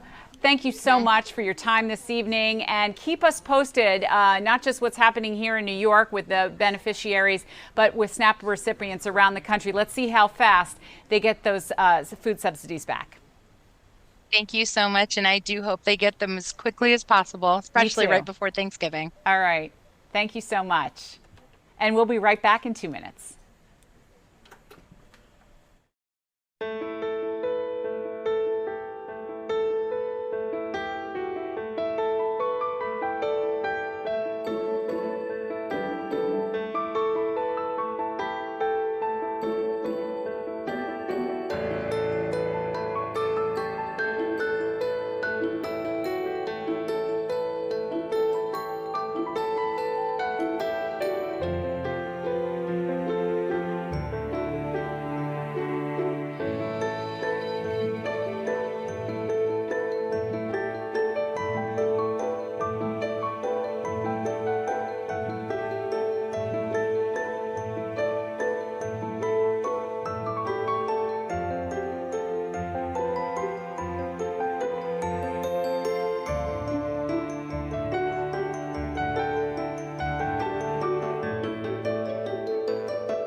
And welcome back to Newsroom Live. You're looking at a live picture of New York City on this historic night. It looks like the government is going to reopen. I'm Sharon Crowley. Thank you so much for joining us. But we have other top stories to get to. One of them has been called the Mamdani effect. That's right.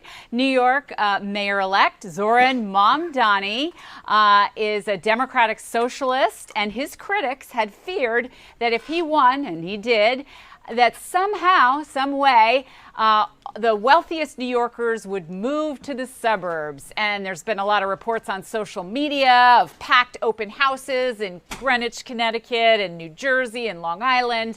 Well, the inventory was already low, as we know, from the pandemic. It never quite recovered. And so there's all cash offers and bidding wars that were already underway. But I have an expert, Peter, I'm going to ruin your last, Zaitsev, right? You're a broker here. That was perfect. Thank you had you. it right. Thanks for joining us. Let's talk about the Mamdani effect, since I brought it up here and we just saw his picture there. Do you believe it, or is that just hype, or is it sort of let's wait and see, or is it too early to know? No, I have not seen any effect. If anything, the opposite. I track luxury contracts. That's luxury contracts above 4 million week by week in the city. Last week, we signed 41. The week prior to that was 37. And then just to give you background, a healthy week is 20. When we were in COVID and nobody was here, it was 6, 7. So if anything is happening, more and more wealthy buyers are buying right now. And that has to do with a number of factors. Mondani, we've had mayors in the past that have been difficult. I don't think Mondani is going to be able to do a lot of the policies that he wants to do in the city. And at the end of the day, this is the economic and real estate capital of the world, and it's always been that way, and it's never going to change. All right. We'll wait and see, but that sounds good. Sounds promising, especially to loyal New Yorkers. So I want to ask you about another headline in the news today. And this is sort of heartbreaking for long-term and generational wealth. That it looks like people are not buying their first home until they're 40 years old on average, I guess. And back in the day, I don't know, decades ago, parents, grandparents were buying homes in their 20s. And then that was a starter home and selling it and then leaving their home to the next person. Right. Talk to me about this trend, and does it concern you? Yeah, it concerns me a little bit. I think that like my parents, the dream of home ownership was easy to attain. The median home cost in the 1980s was $60,000. The median home cost right now is above $400,000. So there we've seen the median age from 27 go to 40 now. I think affordability, inflation, and that not keeping up with the income that graduates are receiving out of school, less job security has pushed home ownership and the dream of home ownership down the line. So certainly I have not seen a lot of buyers without help from their family or from their network buying in the city in their 20s or even 30s. They are generally in their 40s if they're buying at all. Most of their income, as you know, is going towards their rent. So if you're paying 50% of your rent for 20 years, it's very hard to save for a $200,000, $300,000 down payment. Is there any advice you have for people? Do they have to move out of New York? I mean, do you advise anybody who's sort of in this predicament? Because certainly so many people here in New York are renting still. Yeah, I think New York is a unique place, and people live here because of the atmosphere, how frenetic it is. I don't advise anybody to leave here. As long as you can stay, whether you're renting and or buying, if you're lucky enough to buy, great. But renting is also a good option until you're able to buy. Stay right where you are, Peter. I got to break in for breaking news. We're going to go right to Speaker Johnson right now that the House has passed the government to reopen. Evaluate for yourself which party's working for the people. We're anxious to get that done, to work on health care and affordability and all the issues, to continue doing what we've done. And we look forward to rolling that out for you in the next several days. A few questions. Yes. You said earlier that you would repeal that FBI provision that's in the bill right now. Do you have assurances from Leader Thune that he will bring it up in the Senate? I did call Leader Thune this morning. I want to say that he's a principled leader. I've enjoyed working with him. We've had a great working relationship and a good friendship. He's a trustworthy, honest broker. And that's why I was so surprised when we found out about that provision. It was put in our clean CR at the last moment. I'm just be honest, I'm very transparent with you all. I was very angry about it. I was. And a lot of my members called me and said, did you know about it? We had no idea. That was dropped in at the last minute. And I did not appreciate that, nor did most of the House members. Many of them are very angry about that. So we will be bringing that up. We'll probably pass it on suspension early next week, and we'll send it over to the Senate. I had a conversation with Leader Thune early this morning about it. I think he regretted the way it was done, and we had an honest conversation about that. I didn't ask him for any commitment at that time because I had a lot on my plate today, and I've been busy ever since that conversation we had early this morning. But I'm going to speak as truthfully to him as I am to all of you and tell you that I think that was way out of line. I don't think that was a smart thing to do. I don't think it was the right thing to do, and the House is going to reverse it. We're going to repeal that, and I'm going to expect our colleagues in the Senate to do the same thing. Mr. Speaker, for full transparency, so why not just urge all your Republicans to vote for this Massey Connell bill on the Epstein files next week. Put out all the files. Let the American public judge for themselves what these files are Thank all you about. for asking the question. We have been for maximum transparency of the Epstein files from the very beginning. What I was opposed to is the reckless disregard that was used in drafting the discharge petition. And we've been over this many times, but it was not drafted in such a way that it would adequately protect innocent victims. We have a responsibility to do that. There's as many as 1,000 women, by some estimates, of people who have been victimized because of the sex trafficking and Epstein and all these horrendous, heinous crimes, and we can't have them subjected to any further harm. So we wanted to make sure that whose names were properly redacted out of the files. But the discharge petition is not only reckless, it is also a totally moot point. The Oversight Committee has been working, as you all know, around the clock, working on this. And you have some of the toughest members of Congress on the Republican and Democrat side who are working in bipartisan fashion to go through and release those files. As we stand here tonight, I think we're up. All right, we were just getting some live reaction from the House Speaker after the House passed the continuing resolution to fund the government, and President Trump expected to reopen the government by signing that into law later this evening, 9:45 at the White House, and we'll, of course, have that for you. I'm going to bring back in Peter, our real estate agent. We were covering all things. We were talking about that the average age of home ownership, 40 years old, and why that, and you were giving us some tips, but explain to people why that is a problem in terms of building wealth. The biggest driver behind that, again, is you get out of college, you traditionally rent. Rents have become extraordinarily more and more expensive. The cost of living has become more expensive. So when you're putting the majority of your income towards your rent and your cost of living, you're not able to save in the same way that you were before. And that, with the increase of homes and/or apartments in New York City, has made it even harder to get that down payment and to build that wealth up until a later age. And lastly, I want to ask you about this, and if you don't have an opinion, that's okay, because I didn't prep you, but 50-year mortgage, that sounds ridiculous. That sounds like you're renting until you die. Exactly. I think, if the median home buyer is 40 years old, what are you going to be, 90 years old? You're still paying off your mortgage. It doesn't make a whole lot of sense. Trump talked about it.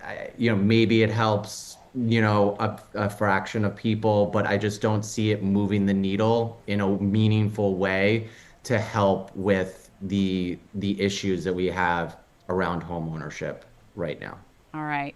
Thank you. I'm going to leave it there. I so appreciate you joining us on this breaking news night, and we'll check back with you and see if there really is a Mom Donnie effect or not in the springtime. Cheers. All right. Thanks so much. All right. Keep it right here, because when we come back, Lou Albanese is going to have the very latest on all things sports in our area and the latest on the sports gambling scandal. All the details coming right up. Keep it here.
All right, you're looking at a live picture of the Fox 5 newsroom this evening, and our journalists are hard at work. Wait, go back the other way. The other way. Okay, only goes one way. Okay, here we are. And here we are. That was our producers. Guess whose head is who? That's right. Lou Alvarez, our sports director. I got a feeling you know whose head that was. Joins us now. You can catch him on a podcast with Bianca. Tomorrow's our big one. Tomorrow on Kicking and Screaming at 2 o'clock, we get our tattoos. All right, so make sure you tune in. We're getting all tatted up. Dare I ask, Lou, where are you getting your tattoo? I'm getting my part of your tattoo body? Right here where no one can see. All Although he's an excellent, one of the big-time tattoo artists. His name is Keith Hernandez. Nice. He's going to do, the viewers have done a poll. Okay. They're going to pick a team. Wow. I hate to think of who it is, but I think it might be the Yankees, which is not going to be my happiest moment. And we're going to do it. We're going to have matching tattoos. That's what anchors that tattoo together, stay together. I love it. That's awesome. Very exciting. I'll be sure to tune in for that. I don't want to miss it. I hope I tune in if I don't pass out, but we're very interested to see. I'm looking forward to it. That'll be, tune in tomorrow night and we can see Lou's tattoo. Yeah. I'll have to show it off tomorrow. I'm excited. All right, let's talk a little football. Football, Giants. Mike Kafka's first practice as a Giants' new interim head coach. He already made a major decision. Instead of going with Russell Wilson for quarterback, because he's going with Jameis Winston because obviously Jackson Dart has the concussion, so he's on protocol. So Wilson has been the quarterback all year when Jack Dart was not on the field. But this time they decided, you know what? It's time for Winston. What's great about Winston is he is an equal opportunity passer. Okay, one pass. That's good. Team player. No, well, one pass to his team, next pass goes to the other team, next pass goes to his team, next pass. He wants to make sure everybody gets a chance to catch the ball. The defensive backs and the receivers all get one. It's like, it's Christmas time. Everybody gets a football. And that's what he does. He is a wild man. If nothing else, we don't know if they're going to win or lose, but he is crazy on the field, and he's fun to watch. And you know what? That is fun. Here's a guy who hasn't played all year, but Kafka sees something. He has been the offensive coordinator. He works with these guys all year long, so he knows. I look at Winston, I look at Wilson, and he felt Winston's the guy. In fact, you know what? We have a little sound from him. Let's take a listen to what Coach had to say about his new quarterback. Good. I think Jameis has done a great job since he's been here. Just like all our quarterback room, I got a lot of trust in that room, being in there all the time, pretty much every single day since we've been here. But I got a good feel for those guys. And I think Jameis will do a heck of a job. He's a great leader. He has a lot of production in this league, and I think he's going to do a great job leading that group. I'm just taking it one day at a time, one play at a time, and I'm encouraging everyone else, just do your best. Like, that's all the fans want. The fans just want us to come out there and do our very best. And when we come out and execute and do our very best, we're a tough team to beat. His days are over. He had a great career. He won a Super Bowl in Seattle. Yeah. But his game has been on decline for years. And if this isn't the real message, Russell Wilson, it's over, then nothing is. I don't see Russell Wilson playing again after the season. I don't think anybody would want him. The Giants will release him. Winston will probably be the backup to Dart a year from now, and that'll be a quarterback situation. But if you're a professional football player, your career does end pretty early, right? Well, yeah, no, he had a long career. Remember, it was like 10 years ago or so, give or take. I'm not good with the numbers, where he was at MetLife Stadium, winning a Super Bowl with the Seahawks. They beat the Broncos. They beat Peyton Manning, and it was a great moment for him. But his career has been a little shaky on and off for a while, and guess what? It's over. And now Winston, who's not a starter, but you know what?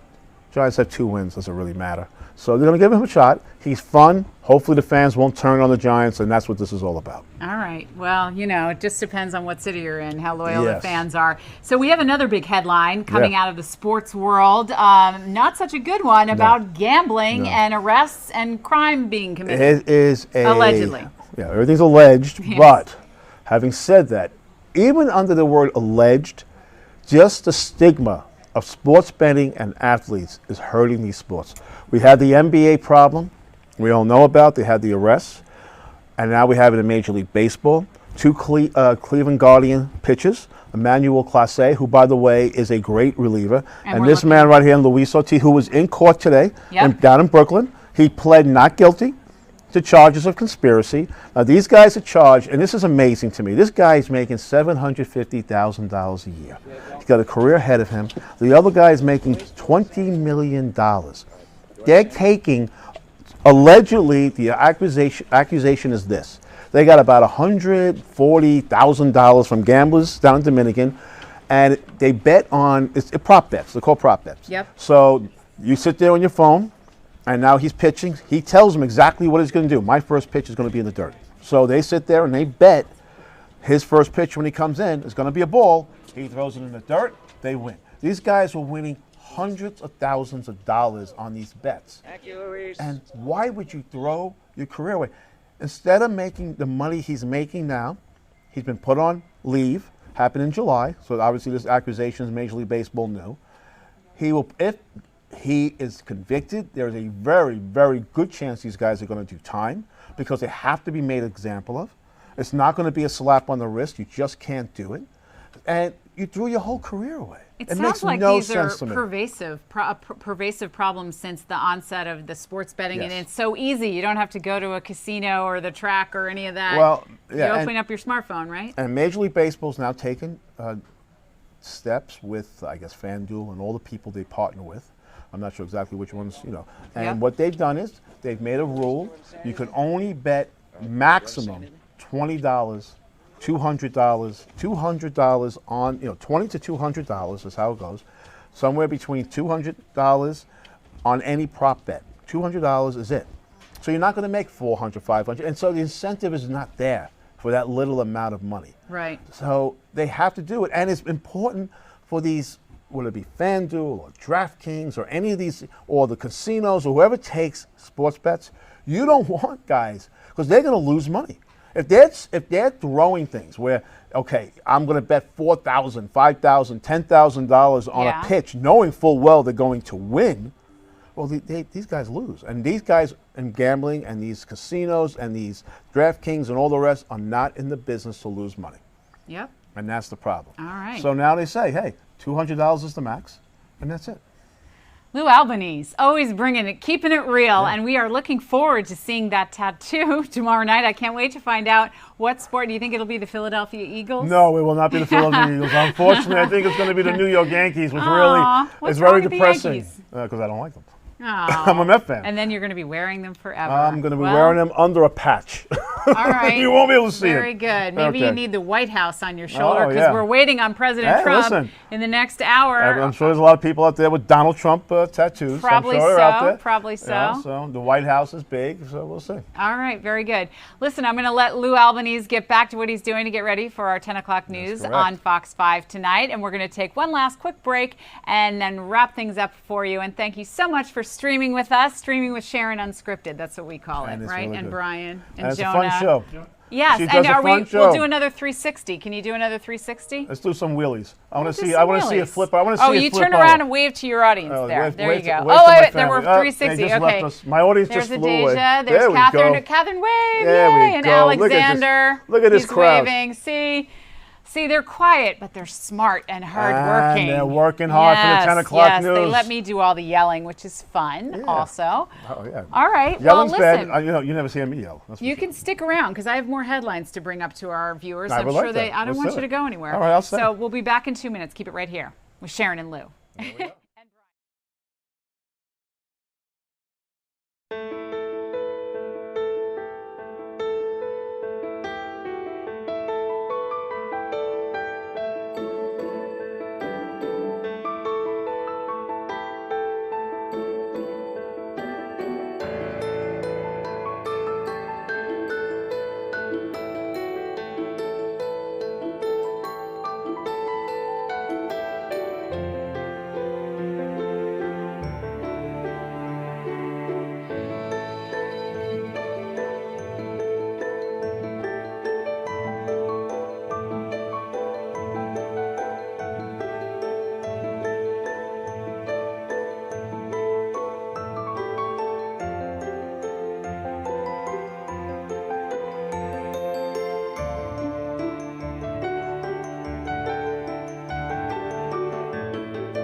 And welcome back to Newsroom Live. You're looking at a live picture of the White House tonight because, let's see, in just about an hour, President Trump is expected to sign the continuing resolution to reopen the government after 40-plus days. About time. Let's have a round of applause. Really. And how about all those airport workers, those air traffic controllers that went to work without pay and all the delays at the airport? You know what? They'll give everybody credit. I know they have to go by law Mm-hmm. and all these other things, but you're asking people to work for free, and it's not right. And it's a stressful job, as we know. It's not like what we're doing here. I'm Sharon Crowley with Lou Albanese here. No, not at all. We're just talking to you. And we're enjoying that, but the thing is, at least, well, one of us are getting paid. I know you're getting paid. I'm not quite sure about me.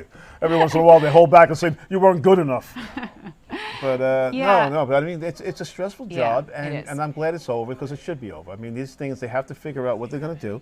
And a lot of people are saying, hey, we're paying these lawmakers to go and do their job. Who got paid, by the way, during Some of them were trying to at least, give up their pay. But yes, they get a lot of pay. They got health care. So all of that. So we are hoping this happens quickly and that the repercussions are not too long. And it doesn't happen again because in a couple of months it could happen again, and we don't want that. Come January, we and do we not want to see them to this. just kick the come can up with down a plan, come up with a way to keep this going. They both got the message. It was not good. And both the Republicans and the Democrats got the message. It was not good to close the government. Nobody won this. Everybody says who won, who lost. No. Yeah. This has to be done and settled and not happen any longer. That's right. So I've got the perfect transition for you. Lou Albanese agreed to stay with me for our final moments together here on the Fox Local app and on the YouTube Fox NY channel here. Money. This government shutdown cost a lot of money, and we were talking about that. And speaking of money, do you know do you have any pennies in your wallet? I hate pennies. I always when I get pennies. In there? What do you got in there the we change go. list? Do I have any pennies? I do. You do. I have one. Well, I guess have what? two. They're getting rid of the penny. And I have three. About 3 pennies are about to go obsolete. Well, I don't know if you should quick run to the bank There's and the pennies. try to cup it up to 5 and get yourself a nickel. Get myself a nickel quick because this is worthless. They're no getting more. rid of 1 the penny. cent worth 0. But some people are saying hold on to your pennies because they'll be collector's items. They might be worth something. But then you got to try to find somebody who wants to buy your old pennies. Right? Yeah, but there's so many of them out there in circulation. No, you got to go to the bank and get the things, and you shove the pennies in, and then you got to go to the hold bank on and to try them to for the get next some money. 50 years and hope someone one day will say, wow, I couldn't wait to collect. You know what? People collect everything, so there is a possibility that pennies will be on the market. People will go crazy in nostalgia, and like 20 years from now, the penny is going to be like the hottest thing since Beanie Babies and all the rest of them. They're going to want the penny baby. Everybody wants Abe on the penny. That's what's going to happen. Yeah, so the thing about it is that nobody's using pennies anymore or change or cash at all. Everywhere you go, you see people with their Apple phone or their iWatch or their watch, and they're just clicking. I'm doing it too. Just click, click, click. And you know, there's no wallets anymore, no watches, nothing, you know. And those who do use cash, is nothing more annoying. How long is this? Oh, it's $5.99. Yep. Or it's $5.93. And next thing you know, they're giving you like 12 pennies back or whatever it might be. See, that's what you need. Those things wrap them up that we're showing you on the screen. I don't want those pennies. Just make it $6. They think that, if you say $5.99, people are not going to know it's expensive. We got it. We're not that stupid. Yeah. It's $6. Yep. So and that's what the whole idea of that, and it's stupid. But I have to say that the person who does use pennies is my mom uses pennies. She pays in cash, and she counts it out, and the whole bit, even at the counter, So, you know, it doesn't matter how long the line is behind her. So let me get this. She counts it out. So if the change is 3 pennies, she's waiting for her 3 pennies. She's waiting she for her is 3 not pennies, holding or off. she's counting out. She's checking to see if she has the change And if it's like $7.33, she's pulling out those pennies for the 3 cents. So if you don't want your 2 pennies, I'll give it to her. I will gladly donate this to your mom. Yes. That would be a wonderful gift to your mom. Tell her that I will donate her 3 pennies. Mom, so I hope she'll you're be watching. I hope you're watching. I want to make sure. Gonna give you 2 I will give them. cents. No matter how, who knows? It'll be worth, Walmart, no matter how much, because it could be in 20 years worth $1 million. I will be happy to know that your mom can cash in on that $20 million. Right. I'll tell her to save it. It's fine with me. I'm going to hand off my 3 because I know one day. Albanese. Right. So let's talk about, we have a very exciting week. The weekend's not going to be so great. Liv was here a little while ago saying that the weather, it's going to be kind of overcast, especially on Saturday and Sunday evening with a little bit of rain showers. So well, I do want to give a plug for a show we're doing tomorrow night on Fox 5. Yeah. You know, we're going to be airing the Jets and the Patriots football game on 8 o'clock, and at 7:30 to 8, we will be doing a pregame show. Tina Savasio is the host. I will be producing. We're going to hear from Jermaine Johnson, defensive end. We're going to hear from Aaron Glenn. We're going to hear from Justin Fields. We're also going to do features on the team and how they get ready. Team that started 0-7 have won 2 straight, and guess what? They might be turning it around for Aaron Glenn. They're taking on the Patriots, and whenever they play the Patriots, it's always something special. So 7:30 tomorrow, Fox 5 pregame show, 8 o'clock football game. All right, but before tomorrow, you got to watch tonight on the Fox 5 10 o'clock news. Right. We'll both be streaming it. Linda Schmidt working on that government shutdown story. She will have the very latest and reaction from all parties, as we are expecting, as I said, President Trump at 9:45 tonight, just about 45 minutes from now, going to be signing and reopening the government at long last after 40-plus days. So an excellent night for America, as I like to say.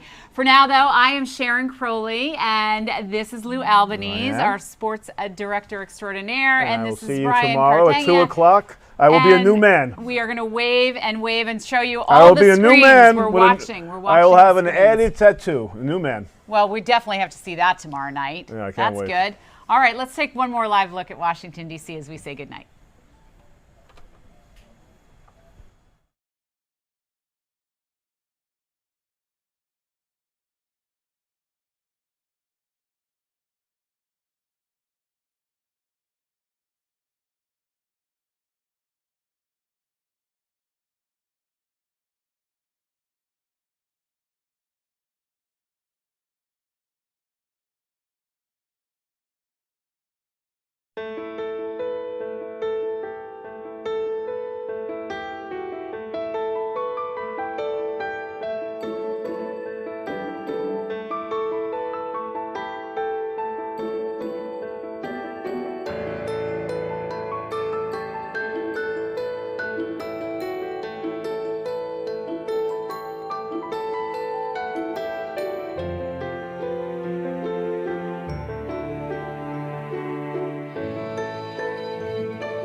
Coming up, find out what happens when we hit the streets of New York and ask, which neighborhood feels the most like real New York to you and why? Oh, I was just talking about this.